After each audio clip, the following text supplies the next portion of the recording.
James Lynch here for Sportskeeda MMA with Cub Swanson, who's getting in the Hall of Fame with his fight against Doo Ho Choi. Cub, I was at that fight in Toronto.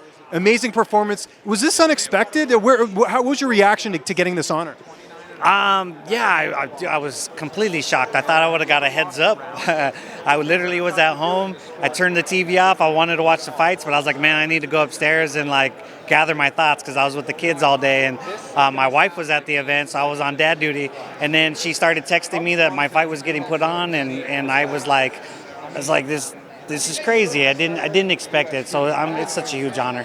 Going back to that night in Toronto, we knew it was a great fight on paper. Did you know it would end up being as epic of a battle as it turned out to be? No, there's no way you could know. But, when you're in there and you're feeling how bad he wanted it and how bad I wanted it, that's all it takes. But for me, the biggest thing is in my whole career, that was the biggest crowd I ever fought in front of, 21,000 people almost, and the crowd was just electric. And to me, what an honor to have one of my greatest performances at the biggest crowd and to have video evidence of it.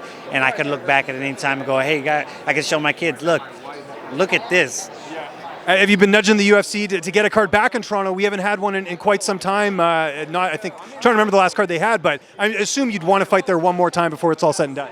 It's very possible. I had two of my best performances there. I had the Charles Oliveira fight and then the Doo Ho Choi fight. So Toronto has been my number one destination for my best performances.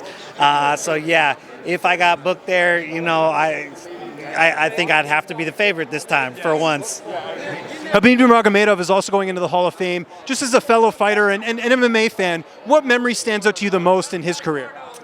Him whooping on Conor. That's got to be my favorite. I think everyone loves that one, and I think the fact that he just dominated at the end of his career was really inspiring to see, especially in an era that kind of is more stand-up oriented, that we had a guy that could take you down and just hold you down and grind you and beat you up. It was cool to see. I know you're also getting involved a bit in the management side of things. How has that been just as you're kind of transitioning into the next phase of your life? Not saying your career's done. Obviously, there's a lot of fight left, but is that something you always planned on doing? No, it wasn't. It's just I kind of, my manager passed away, unfortunately, and I had all my guys that were looking like what's going to happen with that. And I decided that, he would have wanted me to step up and take control. Sorry, nobody cares about these guys as much as I do. So I didn't trust anyone to take over other than me. And what does it mean to be giving back at this stage in your career, not only with the management side of things? I know you've been mentoring a lot of younger fighters. How rewarding is that as a fighter with as much experience as you've had? Man, I feel fortunate that when I was coming up, I had Joe Stevenson take me under his wing, show me the ropes. If I didn't have money, he'd buy me food. And he always taught me, I make the most money, we go in order. This guy makes the next most. That's how you pitch in. The guy that has nothing, he better give it his all effort-wise, but financially, he doesn't have to carry that load. And in turn, I've turned around and I've had that mentality my whole career, and I pay it forward.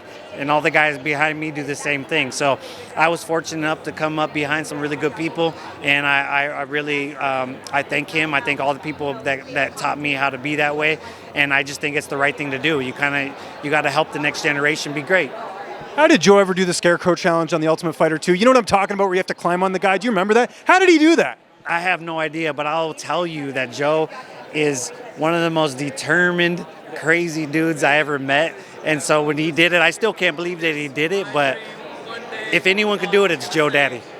Quickly before we go, not trying to start anything here, but I know one of your guys, Dan Argueta, who fought Damon Jackson, there's a bit of bad blood there. Is that a future fight? I know Damon got a fight booked recently, but is that a fight you won, or is that just, that was that night and gone past it? No, I would gladly take it. I was ready to accept it if it was offered. I felt like what he said was very disrespectful. I didn't appreciate it. I felt like Dan went in there on short notice, gave him a fight. I never was talking trash to him. I was pointing out the fact that he had a bad weight cut and get in his head, and he didn't appreciate that. And I think the real anger in that moment was that he was asking for a top 10, top 15 guy, and he couldn't finish a 35er. So I think he was more mad at himself. And if he wants to bark up this tree, then he can get it too. Interesting. What did he say to Dan? Just so we can clarify, because I don't know exactly what he said that kind of started this whole thing. What did he say that was disrespectful? Well, he was talking about me after the fight. What Dan said was Dan was kind of making jokes in the fight because he was in a bad spot. He was losing, but he was trying to mess with him, and he was the first one to speak to his corner. And then when his corner started talking to my fighter, he did it in the first round, then he did it in the third round. And then in the third round, I got upset and I said something back to his corner, and he thought that was disrespectful. But I was like, look, I never said anything to you. I spoke back to your corner when he said something to my guy after he said something multiple times, which I thought was disrespectful. So I was only answering. I don't think I started it. And I'm really good at finishing things. I never start things. Well, glad for the clarification there. Cub, enjoy your night. Thank you so much for the time. Thank you.